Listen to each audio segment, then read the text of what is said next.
He was born in October of 1936 in a small village within the Kharkiv region of Soviet Ukraine, a place already scarred by famine, war, and political terror. For many Americans, the world that shaped Andrei Chikatilo feels almost unreal. A society crushed by Stalin's purges, living in constant fear, where hunger and violence were everyday companions. But this brutal environment became the cradle of one of the most infamous serial killers the world would ever know. According to later medical speculation, Chikatilo may have suffered from congenital hydrocephalus, a condition that can lead to chronic headaches, vision problems, and developmental issues. As a boy, he struggled with bedwetting, and his mother reportedly beat him for it. Not out of sadism, but because, in a starving peasant household, even a small shame could become a catastrophe. It was a childhood without affection, without stability, and without safety.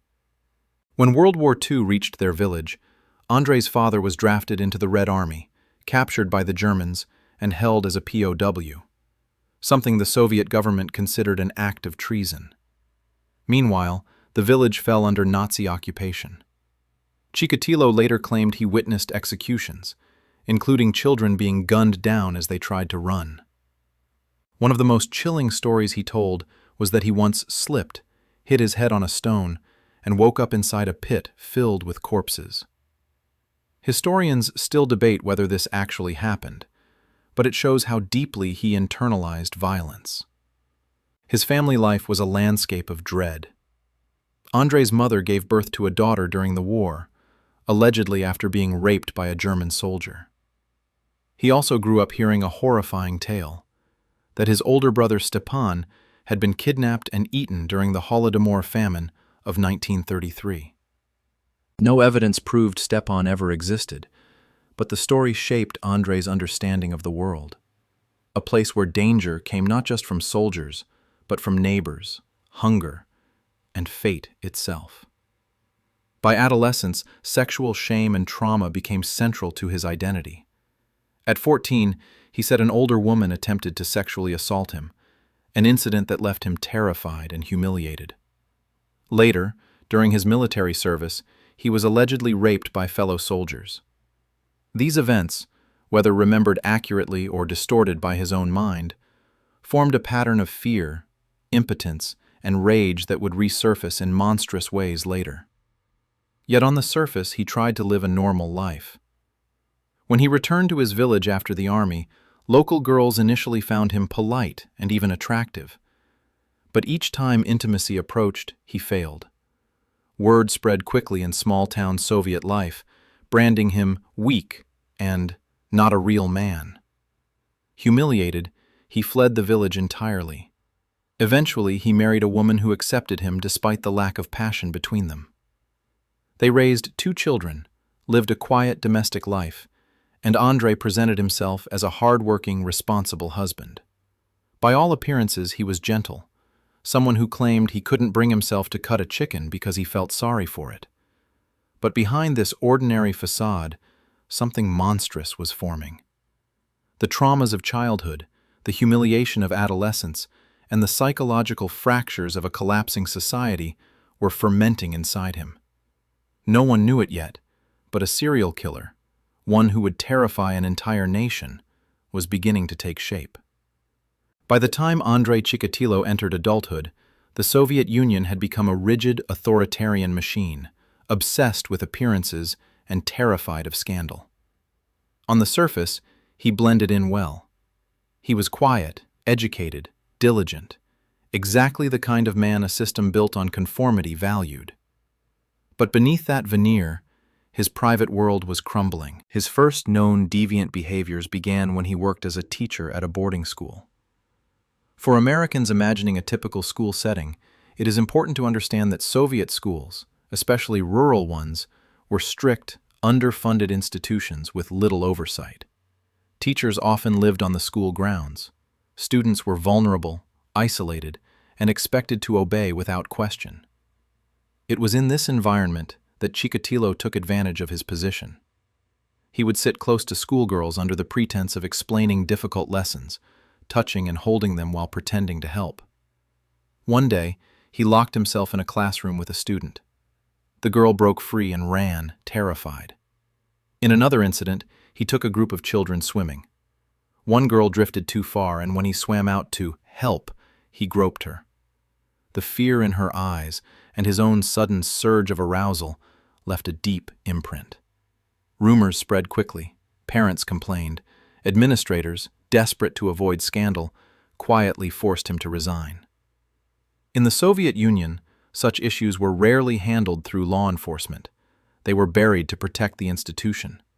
So he faced no punishment, no investigation, no therapy, only silence. A silence that allowed something inside him to grow. After leaving teaching, Chikatilo moved his family to the mining town of Shakhty in the Rostov region. He found work as a supply manager, a job that placed him constantly on the road, often traveling alone across vast areas of the Soviet Union. These trips, far from home and far from oversight, would later become the perfect camouflage for a serial killer. In December of 1978, the town was shaken by the disappearance of a young girl named Yelena Zakotnova, a second grader. 2 days later, her body was discovered in a river, sexually assaulted and strangled. The brutality stunned even hardened Soviet investigators. The police quickly arrested a man named Alexander Kravchenko, who had previously been convicted of rape. The logic was simple. He had a record, so he must be guilty. Chikatilo was also questioned, but there was no physical evidence linking him to the crime. He presented himself as a respectable family man, and the authorities let him go. Kravchenko, on the other hand, was convicted and executed.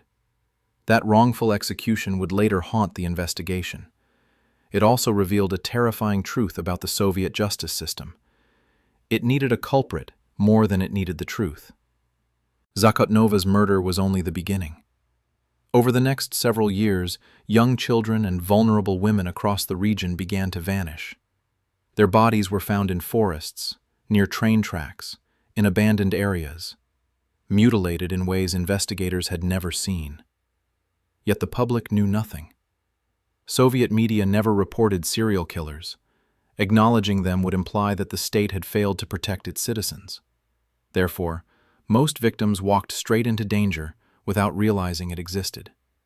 As Chikatilo's impulses escalated, the gap between his outward image and his hidden life grew dangerously wide. At home, he was a soft-spoken husband and father. On the road, he was something entirely different. A predator had emerged, and the country had no idea. By the early 1980s, the killings had become impossible to ignore. Children vanished near train stations, bus stops, and marketplaces, places where life in the Soviet Union was busiest and most chaotic. Their bodies appeared in nearby forests or isolated ravines, brutally mutilated. Investigators quietly understood that a serial killer was operating across several regions, but admitting that publicly would have been unthinkable. In a society built on the myth of perfect order, the existence of a serial predator was considered a Western problem, something that could not exist under socialism. This silence, meant to protect the state's image, became one of the killer's greatest weapons. Chikatilo hunted with patience. He approached his victims calmly, usually offering help, directions, a ride, a chance to watch a videotape in a private home. Video cassette players were rare and exotic then, so the offer sounded harmless, even exciting, especially to children from poor or troubled families. He preferred isolated forest paths, yet these locations were rarely far from public roads. He later claimed that invisible spirits protected him, letting him hear people approaching while hiding him from their view. The truth was simpler. The Soviet police force lacked equipment, coordination, and sometimes even the will to act. Investigators believed at first that the killer had to be mentally ill. They began rounding up people with psychological disorders, many of whom lived in state-run psychiatric homes. Some were interrogated for days. A few even confessed under pressure. But the murders continued. Locals started calling the investigation the case of the fools. Meanwhile, Chikatilo slipped through every crack in the system. At one point, officers spotted a suspicious man at a bus station, tall, anxious, lingering around young women. They followed him and discovered he often changed transportation, slept at the station, and associated with sex workers. When they stopped him, they found a knife, a length of rope, and a jar of petroleum jelly in his suitcase. It should have been the end. But Chikatilo calmly explained away every item. The rope was for tying packages, the knife for cutting bread, the petroleum jelly for shaving. His tone was polite, his appearance neat, his demeanor harmless. Investigators took a blood sample. This turned into a disastrous turning point. Forensic specialists mistakenly believed that a killer who left seminal fluid of the fourth blood group must himself have the same blood group. Chikatilo's blood, however, was of the second group, due to a rare biological phenomenon where his blood and his bodily fluids did not match. The test proved he wasn't the killer. He was released, and the murders surged again. As the death toll climbed past 40 victims, the Soviet government finally authorized the largest manhunt in its history. More than 10 million rubles were allocated. Helicopters combed forests. Thousands of police officers and civilian volunteers patrolled train lines. Ironically, one of those volunteers was Chikatilo himself. Marching through the woods with search teams, he studied how close investigators were and adjusted his behavior accordingly. During this massive operation, the police solved more than 1,000 unrelated crimes, thefts, assaults, missing persons. Yet the monster they sought remained invisible. Then, in 1986, something strange happened. For an entire year, no similar murders occurred. Investigators hoped they had scared the killer off, or perhaps he had died, or been imprisoned for another crime. But the reprieve was temporary. By the following year, new bodies began appearing, this time outside the Rostov region. The killer was traveling by train, selecting victims near rail platforms and vanishing into the endless, crowded Soviet railway system. Desperate for answers, investigators turned to psychiatrist Dr. Alexander Bukhanovsky, who offered the first accurate psychological profile of the killer. He described him as a calm, married, middle-aged man, an impotent heterosexual, someone who used the knife as a substitute for sexual power and kept body parts as trophies. It sounded impossible to the investigators, but every detail pointed directly toward Andrei Chikatilo. And soon, fate would give them one final chance to catch him. By the autumn of 1990, the killer had been stalking the Soviet Union for more than 13 years. He had slipped through interrogations, survived a wrongful execution pinned on someone else, and outmaneuvered the largest manhunt in Soviet history. But in the end, what brought him down was not helicopters, search brigades, or state security forces. It was a series of small human observations. On a cold November afternoon, on the edge of a forest near a train platform, a patrol officer noticed a man who simply did not belong there. His coat was covered in dead leaves. His shoes were muddy. He carried an old, bulging briefcase, like a traveler who had been wandering all day but had nowhere to go. The officer asked for his documents. The man complied politely, speaking with the calm of someone who believed he was invisible. His name was Andrei Romanovich Chikatilo. Years earlier, investigators had seen him as harmless, a middle-aged, soft-spoken, nearly forgettable man. But this time, the officer trusted his instincts. Something felt wrong.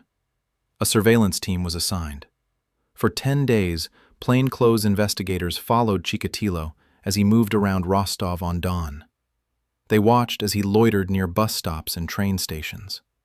They documented how he tried to strike up conversations with teenage boys and girls. They observed the sudden shifts in his behavior, bold one moment, nervous the next. And they saw something that chilled them. After being rejected by a teen boy, he became so agitated that he nearly threw himself in front of a moving car. This was no ordinary man. Then came the incident that finally broke his luck. On November 20th, he left his workplace early, complaining about a painful finger injury. A 16-year-old victim had bitten him while resisting an assault. He went to a clinic for treatment, walked to a store afterward, and bought beer poured into a 3-liter jar, the Soviet equivalent of grabbing a drink after work. As he walked out carrying the oversized jar, investigators moved in and arrested him. The image was almost absurd. One of the deadliest serial killers in history caught while holding a giant glass jug of beer. Yet even in custody, Chikatilo remained silent. He denied everything. He refused to answer questions. And once again, there was a terrifying problem. There were no direct forensic proofs tying him to the murders. No fingerprints, no matching blood type, no eyewitness capable of identifying him with certainty. The case was slipping away. Desperate, investigators turned once more to psychiatrist Dr. Alexander Buchanovsky, the man whose psychological profile had been eerily accurate. They brought him into the interrogation room, not as an interrogator, but as a clinician. For 3 hours, Buchanovsky spoke softly with the suspect. He discussed childhood, shame, impulses, fear. He treated Chikatilo not as a monster, but as a man. Slowly, layer by layer, the killer's defenses cracked. Then it happened. Chikatilo asked for a notebook. By hand, he began writing a confession that sprawled across page after page. He described murders in chilling detail, attacks on boys, girls, young women. He admitted to 50 killings, though he himself said the number could be higher. To the investigators, the transformation was shocking. The polite, invisible factory worker had vanished. In his place sat a man who described murder as if recounting daily routines. For the first time in more than a decade, the invisible killer finally had a face and a voice admitting everything. When Andrei Chikatilo finally faced trial, the Soviet Union itself was collapsing around him. It was the early 1990s, a time of political chaos, food shortages, and the final unraveling of a superpower. Yet despite the turmoil, one case captured the nation's attention more than any political crisis: the trial of the man now known as the Rostov Ripper. The courtroom scene was unlike anything Americans typically associate with legal proceedings. It was not orderly. It was not calm. It was not dignified. Relatives of the victims packed the room, screaming, sobbing, sometimes attempting to lunge toward the defendant's cage. In the Soviet system, dangerous prisoners were often kept inside a metal cage, a physical symbol of the danger they posed. Chikatilo sat inside it, taunting the crowd with bizarre facial expressions, stripping off his clothes, pretending to be mentally ill. He wanted to appear insane, hoping to avoid responsibility. But the evidence, his own handwritten confession, the reconstructed timeline of his travels, and knowledge only the killer could possess, left little doubt. The judge, struggling to maintain order as grieving parents shouted in rage, read the verdict with a voice that shook but did not break. Chikatilo was found guilty of more than 50 murders, though investigators believed the true number may never be known. The judge pronounced the only punishment possible under Soviet law for such crimes: the exceptional measure: death. On February 13, 1994, Chikatilo was told he was being taken for a medical examination, a routine procedure for inmates. Instead, he was led down a hallway, placed on his knees, and executed with a single gunshot behind the ear. The execution was swift, silent, and deliberately hidden from public view. Just like the Soviet system itself, it ended quietly, without ceremony. But the story did not end with his death. In the years that followed, Russia discovered that Chikatilo had not been an anomaly. He had been the first in a horrifying new chapter. As the culture of secrecy collapsed and police records became more transparent, new predators emerged. One of them, Alexander Pichushkin, later nicknamed the chessboard killer, attempted to kill one person for every square on a chessboard. His goal was 64 victims. Investigators proved 49. Another, Mikhail Popkov, a former police officer from Siberia, murdered young women for nearly 2 decades. He ultimately surpassed Chikatilo's confirmed count by at least double. Both men received life sentences in high-security prisons. To this day, Russians argue about whether Chikatilo was mentally ill or fully responsible for his actions. Some believe trauma and neurological damage shaped him into what he became. Others insist that calling him sick is an excuse, that he was fully aware of the horror he inflicted. But one question haunts both Russians and Americans who study the case. How could a killer operate for more than 13 years, evade the largest manhunt in Soviet history, and outsmart a system built on surveillance and control? And an even harder question: could he have been stopped sooner? If you found this story compelling, consider subscribing to the channel. Leave a like to help more people discover this investigation, and share this video with someone who follows true crime. It makes a huge difference. Across decades, the legacy of Andrei Chikatilo continues to cast a shadow, a reminder that even in the most controlled societies, monsters can hide in plain sight.